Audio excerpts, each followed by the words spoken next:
Yesu ashimwe. Dusangire aya majambo dusanga mu gitabo cyo Kuvayo igice cya 17 umurongo w'9 turashikana ku murongo wa 12. Haravuga ngo Mose abarira Yosuwa ati turobanurira abantu ubajane kumugwanye abamaleki, nanje jo nzohagarara ku gatwe k'uwo musozi nitwaje inkoni y'Imana.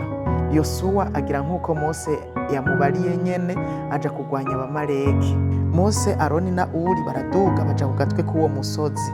Maze Mose iyo amanitse amaboko Abisirayeli baranesha, ngo ayamanure abamaleki bakanesha. Maze amaboko ya Mose araruha, bakira ibuye bararimutega agicarako. Aroni na Uri bagumya amaboko yiwe, umwe ku ruhande rumwe uwundi ku rundi.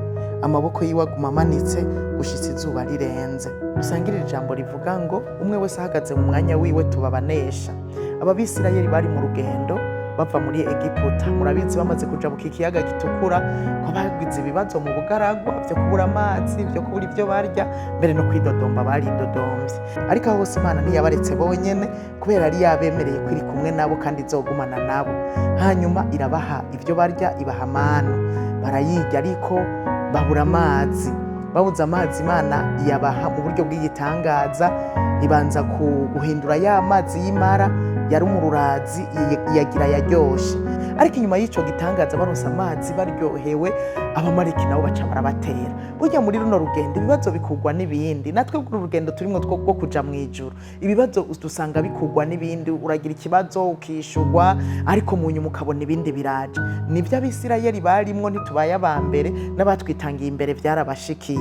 Hanyuma abamaleki rero bamaze kuza kubatera, Mose abwira Yosuwa ati hitana abantu mugende mugwanya abamaleki. Yosuwa abikora nk'uko Mose yamubariye, ariko Mose aramubwira ngo nanje nzoduka ku gatwe k'umusozi nitwaje ya nkoni y'Imana. Arabikora, ariko Aroni na Uri baramuherekeza baja kuri ako gatwe k'umusozi. Igihe cyose Mose adugije amaboko Abisirayeli baranesha, ariko ngo yamanure abamaleki bakaba ari bo banesha. Aroni na Uri nabo barabibona, baravuga bati erega tugwanye nabi. Baca bafata ibuye bamwicarika ko kuko yari yamaze kuruha.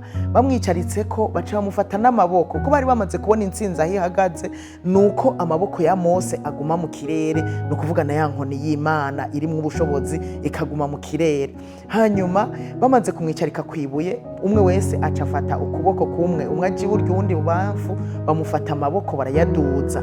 Igihe cyose ari mu kirere Abisirayeli baranesha, ngo aguma hejuru gushika izuba rirenze. Hanyuma Yosuwa ngo atararirika abamaleki arabaheza, kubera Mose yakoze igikorwa ciwe, Aroni na Uri bakora igikorwa cabo, Yosuwa nawe aho yarari kuri terre arakora igikorwa ciwe kigenda neza. Aha rero nagomba kukubwira ngo umwe wese yakoze igikorwa ciwe, mugabo bagikora mu bumwe.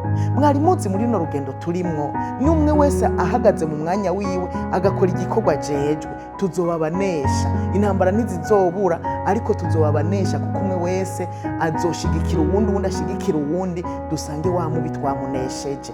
Kubw'ivyo rero wewe unyumva, uhagarare mu mwanya wawe ukora ico ujejwe, uwundi wese ahagarare mu mwanya wiwe, dukorere hamwe mu bumwe, tuzobabanesha muri runo rugendo, tuzorangiza amahoro.